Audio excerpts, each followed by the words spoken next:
시간의 말씀은 사사기서 17장 1절에서 6절까지의 말씀입니다. 우리 한 목소리로 함께 읽겠습니다. 에브라임 산지에 미가라 이름하는 사람이 있더니 그의 어머니에게 이르되 어머니께서 은 1,100을 잃어버리셨으므로 저주하시고 내 귀에도 말씀하셨더니 보소서 그 은이 내게 있나이다. 내가 그것을 가졌나이다 하니 그의 어머니가 이르되 내 아들이 여호와께 복받기를 원하노라 하니라. 미가가 은 1,100을 그의 어머니에게 도로 주매 그의 어머니가 이르되 내가 내 아들을 위하여 한 신상을 새기며 한 신상을 부어 만들기 위해 내 손에서 이 은을 여호와께 거룩히 드리노라. 그러므로 내가 이제 이 은을 내게 도로 주리라. 미가가 그 은을 그의 어머니에게 도로 주었으므로 어머니가 그 은 200을 가져다 은장색에게 주어 한 신상을 새기고 한 신상을 부어 만들었더니 그 신상이 미가의 집에 있더라. 그 사람 미가에게 신당이 있으므로 그가 에봇과 드라빔을 만들고 한 아들을 세워 그의 제사장으로 삼았더라. 그때에는 이스라엘에 왕이 없었으므로 사람마다 자기 소견에 옳은 대로 행하였더라.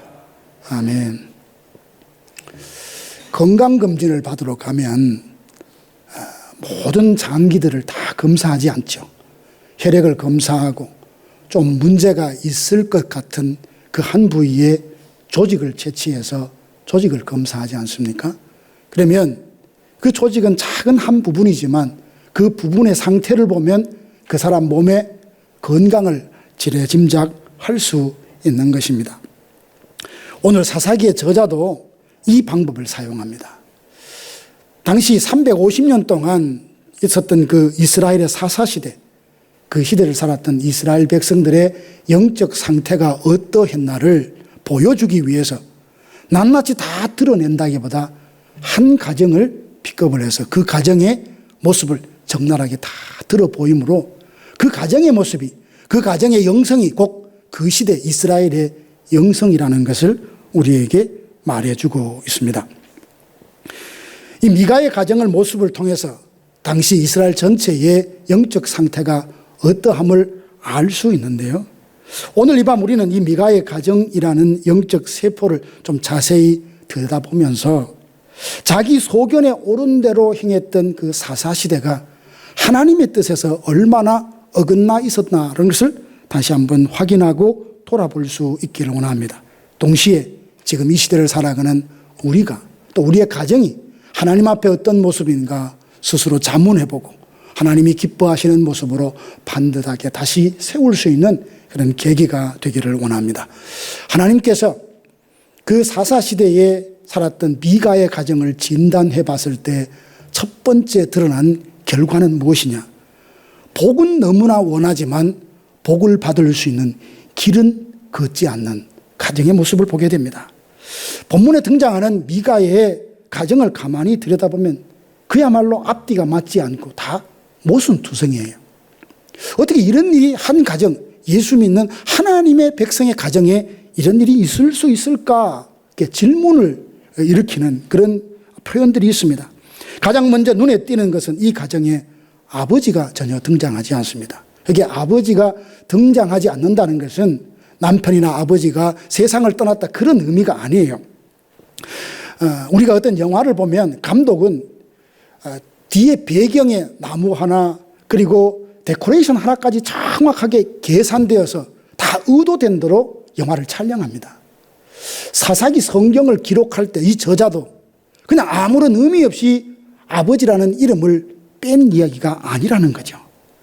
결국 이스라엘 백성들에게 아버지란 존재는 자녀에게 말씀을 전수해야 될 영적인 가장인데 그 존재가 가정에 없다는 겁니다. 이것은 이스라엘에 참된 왕이 없어서 자기 소견에 옳은 대로 행하던 그 시대의 무절사한 모습을 한 단면으로 보여주고 있는 겁니다. 이 무질서 속에서 아들 미가는 어머니의 은 1,100개의 세계를 훔칩니다. 굉장히 큰 금액이에요. 들릴라가 블레셋 사람과 계약을 하고 삼손을 너희 손에 넘겨주면 이것을 주마라고 했던 돈이 은 1,100입니다. 그러니 결코 작은 돈이 아니에요. 이것이 없어지자 어머니는 아마 가족들 중에 누가 훔쳐갔다고 생각했는지 가정 안에서 큰 소리로 소리를 칩니다. 이것을 훔쳐간 사람은 저주를 받을지어다. 큰 소리 쳤더니 그 소리를 듣던 아들이 아이쿠 큰일 났구나 하며 자기가 훔친 은 1,100을 어머니한테 갖다 줍니다. 그랬더니 어머니가 어떻게 말합니까? 태도가 갑자기 180도 바뀝니다. 그 아들의 죄를 꾸짖고 그리고 회개케 하는 것이 아니라 곧장 그 아들을 축복합니다. 내 아들이 여호와께 복받기를 원하노라. 공의는 온데간데 없고 내 아들이니까 무조건 복을 받아야 된다. 이 생각으로만 가득했던 거죠. 자녀의 복을 구하는 그 부모의 마음은 결코 잘못됐다가 할 수 없습니다. 어느 부모가 자녀가 복받고 사는 것을 싫어하고 거부하겠습니까? 그 소망하는 것이 틀렸다는 것이 아니라 방법이, 자세가 잘못되었다는 거죠.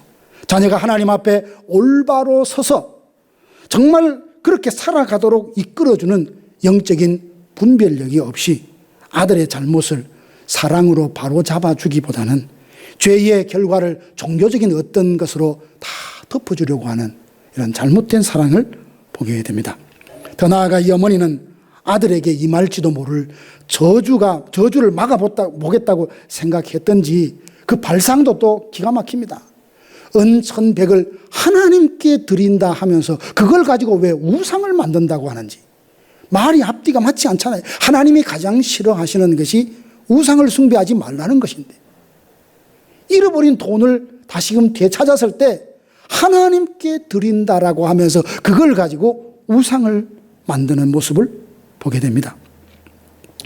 그리고 다 드리겠다고 했는데 200세겔만 드리는 걸 보면서 말과 행동이 일치하전 그 어머니의 행동과 아들의 행동을 통해서 그때 당시에 이스라엘 백성들이 하나님을 왕으로 주인으로 삼지 아니하고 자기가 주인이 되어서 제 좋을 대로 살아가는 것이 보편적인 현상이었다라는 것을 이 가정을 통해서 보여주고 있습니다. 미가 역시 자기 집에 개인 신당을 차려놓고요. 제사장 오신 에봇과 점치는 도구인 드라빔을 만들어서 우상을 숭배했습니다. 나중에 떠돌던 레위인 청년을 데려다가 고용해서 자기를 위한 제사장으로 삼는 것을 봅니다. 그러면서 이렇게 말합니다. 13절 보면 이제 레위인이 나의 제사장이 되었으니까 여호와께서 내게 복 주실 줄을 아노라. 아들도 어머니도 오직 관심은 복이에요. 복 받는데 관심이 있는데 정녕 복을 받을 만한 삶의 어떤 증거는 없다는 거죠. 복을 원하지만 복을 받을 수 있는 길, 그 길은 걷지 않는 그 모습이 미가의 가족들의 모습입니다. 사랑하는 성도 여러분, 이 땅에 살아가면서 우리도 다 복 받기를 원하잖아요. 그거 잘못된 거 아닙니다. 복 많이 받으세요. 이것도 무조건 기복적이라고 정죄할 일 아니에요. 우리는 하나님께서 주시는 복을 받아 누리도록 부름받은 사람이고 그 복을 감사함으로 누릴 줄도 알아야 하는 사람들이죠. 그런데 어떻습니까? 지난 오랜 세월 고단한 이민 생활의 풍파를 견뎌오면서 참 힘들고 어려운 일 참 많았지 않습니까? 다시는 그런 상황, 그런 때, 그런 일을 만나고 싶지 않고 재현되지 말았으면 좋을 것 같은 이런 일들이 여러분 안에 있었을 겁니다. 그럼에도 불구하고 그 험한 길을 다 지나서 다 통과해서 하나님의 은혜로 여기까지 온 거죠. 하나님은 여러분들의 그 간절한 기도를 들으시고 자녀들을 축복하시며 믿음으로 인도해 가십니다. 혹 지금 사랑하는 자녀들을 바라볼 때에 아쉬움이 있을 수 있죠. 부모의 입장에서. 믿음 생활 잘했으면 좋겠다. 건강했으면 좋겠다. 이런 생각, 이런 계획, 이런 비전을 놓고 정말 하나님 앞에 씨름했으면 좋겠다. 부모의 바람들이 있을 겁니다. 그 바람이 충족되지 않는다 할지라도 자녀를 위해서 기도하는 거 포기하지 마십시오. 끝까지 기도하면 하나님이 그 기도 들으십니다. 하나님이 우리가 자녀를 사랑하는 것보다 우리 자녀를 하나님이 더 사랑하십니다. 그 전제 가운데 하나님, 자녀가 누굽니까? 영적인 기업이라고 했잖아요. 하나님께서 내게 맡겨주신 이 소중한 생명, 하나님 복을 주시고 은혜를 주시고 믿음 위에 굳게 세우셔서 하나님이 하시고 싶어하는 그 일에 우리 자녀들이 쓰임받기 원합니다. 이 기도를 멈추지 마시기를 원합니다. 시편 34편 37편 4절에 보니까 여호와를 기뻐하라. 그가 내 마음의 소원을 내게 이루어 주시리라. 나도 복을 받고 내 자녀도 복을 받고 우리의 가정도 복을 받고 교회도 복을 받고 이 나라도 복을 받았으면 좋겠다라는 소망을 갖는 것은 지극히 당연하고 좋은 것이나 그 소망을 품었다면 동시에 하나님께서 복 주실 만한 길을 걸어갈 수 있는 이런 믿음의 사람이 되기를 주님의 이름으로 축복합니다. 두 번째 진단을 딱 해보면 이 미가의 가정은 회개는 하지 않고 껍데기 그냥 거치장스러운 뭐랄까 형식만 갖추고 복을 받으려 했다는 사실입니다. 첫 번째 진단이 눈에 보이는 행동의 모순이었다면 두 번째 진단은 눈에 보이지 않는 마음의 문제입니다. 죄에 대한 진실한 회개가 없습니다. 하나님을 향한 그 마음, 죄에서 돌이켜 경건하게 거룩하게 살겠다는 마음은 전혀 없는 채 여러 가지 종교적인 조건만 갖추고 있는 모습을 보게 됩니다. 사사기서 17장 13절 미가의 고백, 아까도 말씀드렸지만 다시 한번 읽어보면 레위인이 내 제사장이 되었으니 이제 여호와께서 내게 복을 주실 것이다. 약간 뉘앙스를 보면 자기가 이러이러한 조건을 갖추었으니까 하나님은 무조건 이제 내가 원하는 대로 복을 주셔야만 되겠다. 이런 마음가짐인 것처럼 읽힙니다. 여러분, 이 문장에서 미가가 지난날 훔쳤다는 것, 도둑질했다는 것을 심각하게 회개하고 깨닫습니까? 그렇지 않습니다. 그저 종교적인 형식만 갖추는 거예요. 우상을 깨뜨리고 하나님의 뜻대로 돌이키겠다는 결단이 있습니까? 없어요. 어디에도 없습니다. 세례 요한이 광야에서 첫 번째 외쳤던 음성, 회개하라 하나님 나라가 가까이 왔느니라. 이 회개가 그렇게 중요한 겁니다. 죄의 청산이 없이 부정하고 더러운 모습으로, 부정한 모습으로 거룩하신 하나님을 뵐 수 없기 때문에 그러합니다. 먼저 내가 하나님 앞에 복을 받고자 원한다면 하나님 앞에 나아가 내 자신의 모든 죄를 쏟아놓고 죄 문제가 청산되어야 합니다. 이게 먼저예요. 그래, 회개하라. 그리하면 하나님의 나라가 너희 마음과 너희 삶 속에 임하시라. 이게 복음이에요. 근데 이 미가는 자신의 삶에 대한 죄의 청산, 회개는 없이 야, 이렇게 하니까 이제 하나님이 복을 주실 수밖에 없구나, 이 생각을 하고 있는 겁니다.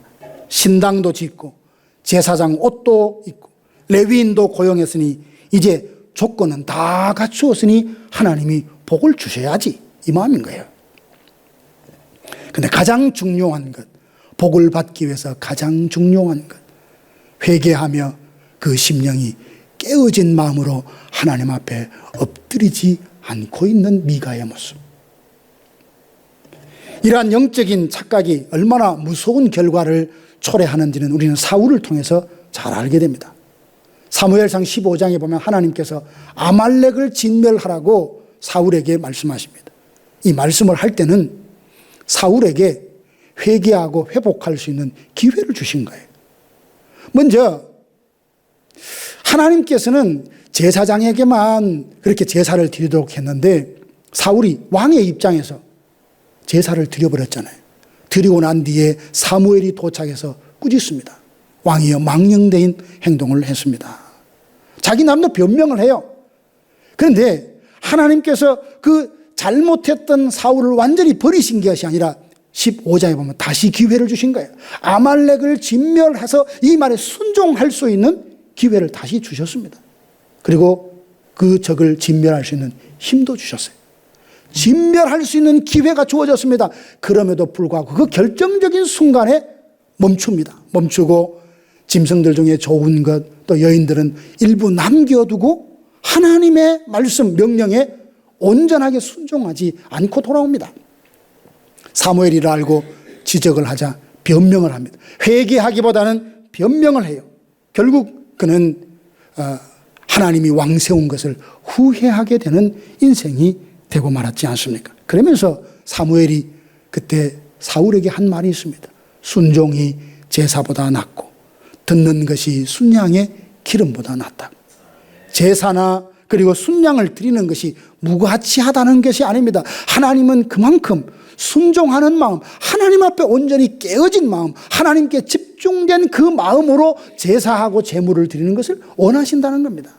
하나님을 예배할 때도 그냥 몸만 우두커니 올 수도 있습니다. 하지만 은혜를 사모하며 하나님의 은혜를 갈급해하며 그야말로 늘 제가 말하는 대로 목마른 사슴이 시내 물을 찾기에 갈급함처럼 나는 하나님의 은혜를 오늘 예배의 그 현장에서 받아야 되겠습니다. 이 간절한 마음으로 하나님께 나와 하나님께만 집중하는 예배자와 그냥 시간이 됐으니까 와서 앉았다가 가는 예배자는 분명한 차이가 있을 겁니다. 사랑하는 성도 여러분, 우리 모두 마음 깊은 곳에는 어쩌면 주님 앞에 내려놓지 못한, 완전히 청산하지 못한 죄가 있을 수 있습니다. 그걸 은닉하고 감추지 말고 하나님 앞에 다 내어놓고 이 죄를 청산하고 죄사함을 받으십시오. 그 죄책감으로부터 자유함이 우리로 하여금 믿음에 비상하는데 얼마나 큰 역할을 하는지 몰라요.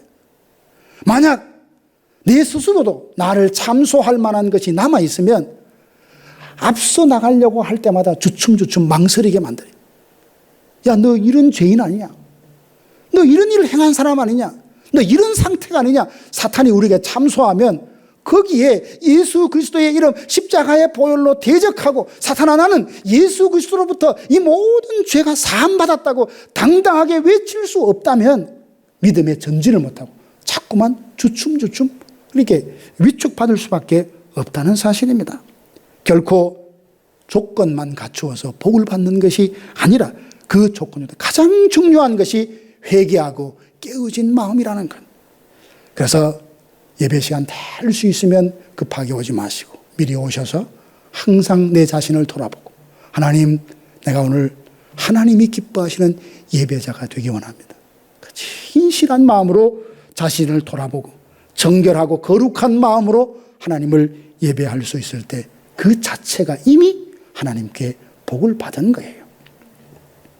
우리의 회개가 하나님의 심판을 피하는 조건이 아니라 하나님 치유하신 사랑을 경험하는 통로라는 사실입니다.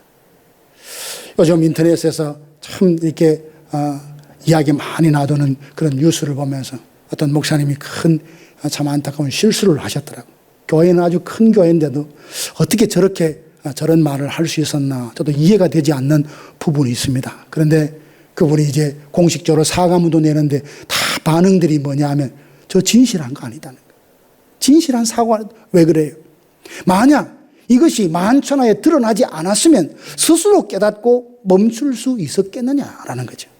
그러면서 비판하는 사람들이 매가 두려워서 자기의 권력이나 자기의 지위를 계속 유지하기 위해서 악어의 눈물이다 또 이렇게 비난하는 사람들도 있더라고요. 우리가 정말 회개하는 것은 하나님의 진노가 두려워서 우리가 회개하라는 거 아니에요.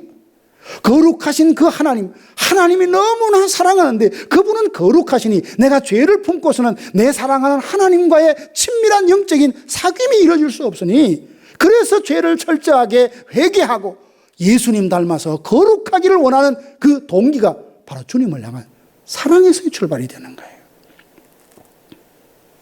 오늘 이 금요 기도의 시간 복을 받기 위해서 종교적인 거래 같은 그런 조건보다는 먼저 십자가의 은혜 앞에 우리의 완악한 마음을 철저히 깨놓고 깨어진 마음으로 상한 심령으로 하나님 앞에 나와서 주님께 은혜와 복을 받는 저와 여러분들 되기를 주님의 이름으로 축복합니다. 세 번째로 이 미가의 가정을 진단해 보면 참 공동체를 버리고 자기만의 신당을 세우는 미가의 모습을 보게 됩니다. 당시에 실로에 성막이 있었습니다. 그럼에도 불구하고 그는 실로에 있는 성막 중심으로 하는 것이 아니라 자기 집 앞에 신당을 세워놓고 그렇게 제사를 드립니다. 온 이스라엘이 실로의 성막으로 함께 모여서 예배하는 언약 공동체를 유지하기 위해서인데 본인은 자기 집에 신당을 세워놓고 그렇게 합니다. 근데 미가는 실로의 공적 예배를 완전히 버리고 개인 신당을 차리고 처음에는 자격도 없는 자기 아들 중에 한 사람을 세워서 제사장을 삼습니다. 그게 좀 찜찜했던지 시간이 지나다가 레위인이 방황을 합니다. 한 청년이. 물어보니까 레위인이래요. 그래서 그 레위인에게 1년 동안 일정한 사례라 그럴까요? 그걸 주면서 우리 집에서 나의 제사장, 나를 위해서 제사장이 되어달라라고 말합니다. 이것도 당시의 시대상을 알 수 있죠. 레위인은 어디에 있어야 됩니까? 레위인의 성읍이 있습니다.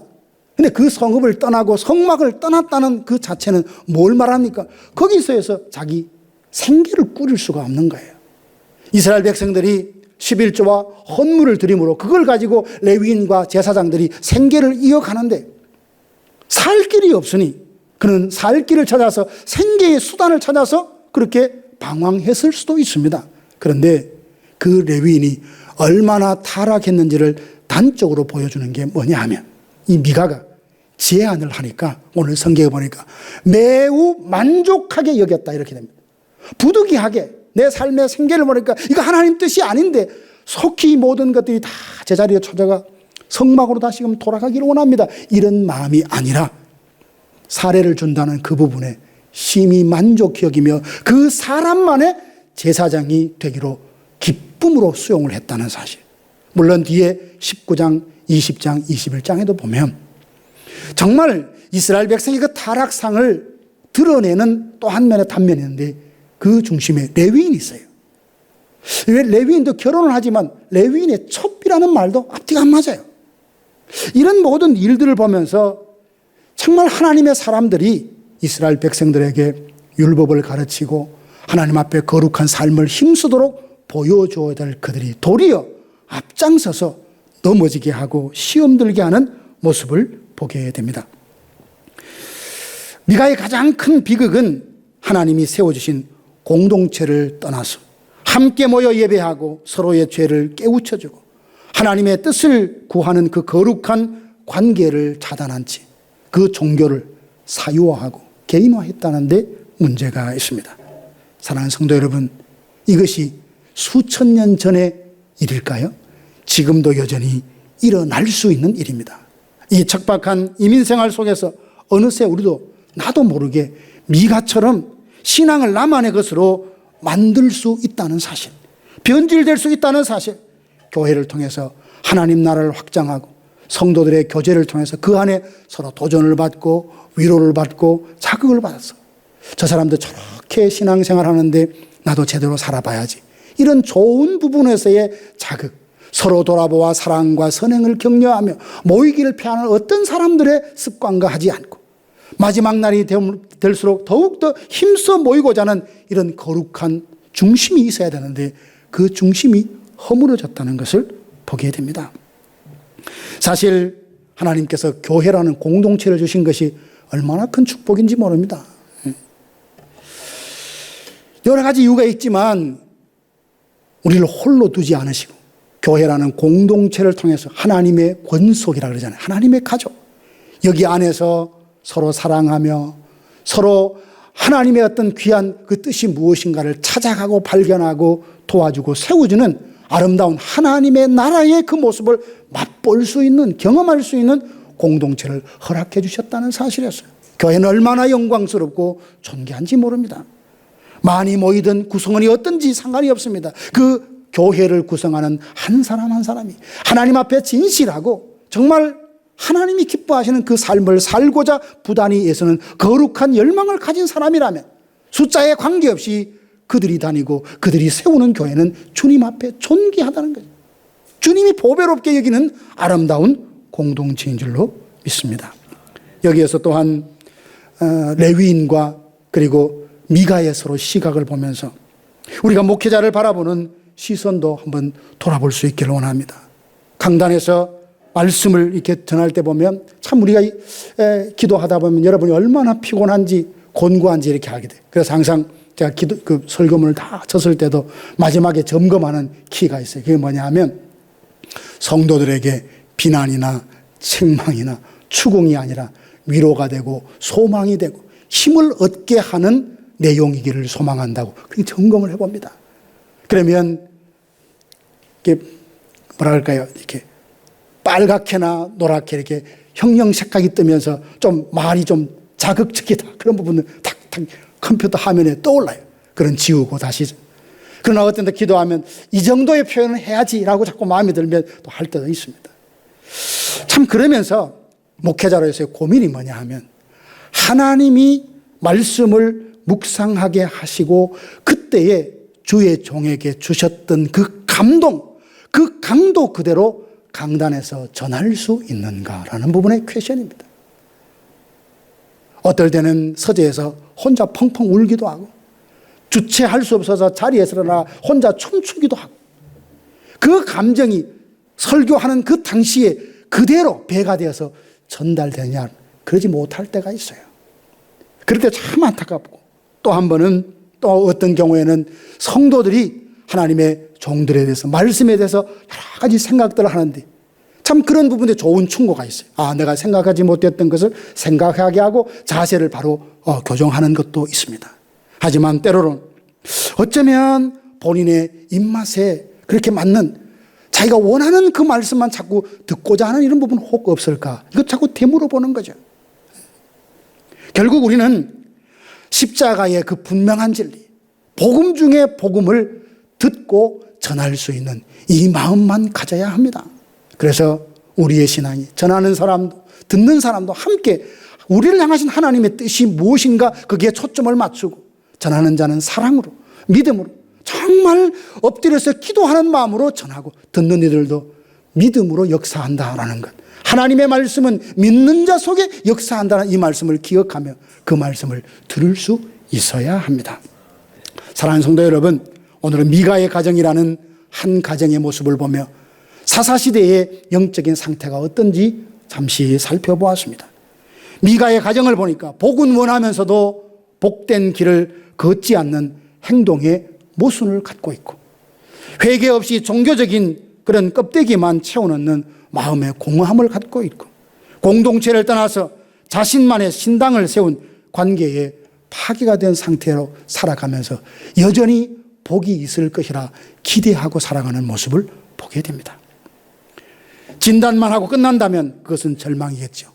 조직 검사를 하는 이야기는 절망하라고 하는 것이 아니라 어떻게 고치고 어떻게 수술하고 어떻게 치료할 것인가를 알기 위해서 조직 검사를 하는 것처럼 오늘 이 말씀이 여러분에게 어떤 느낌과 감동으로 와닿는지 알 수 없습니다. 성령께서 이 말씀을 통하여 여러분에게 도전과 깨달음을 주시거든 곰곰이 생각해 보면서 하나님이 기뻐하시지 않는 모습은 하나 둘씩 정리하고 하나님이 기뻐하시고 좋아하시는 것은 점점 장려하고 북돋아서 우리의 모습이 걸음걸음 시간이 지나가면서 하나님이 원래 우리에게 원하셨던 기대하셨던 그 모습으로 정금같이 빚어져 가는 저와 여러분들 되기를 주님의 이름으로 축복합니다.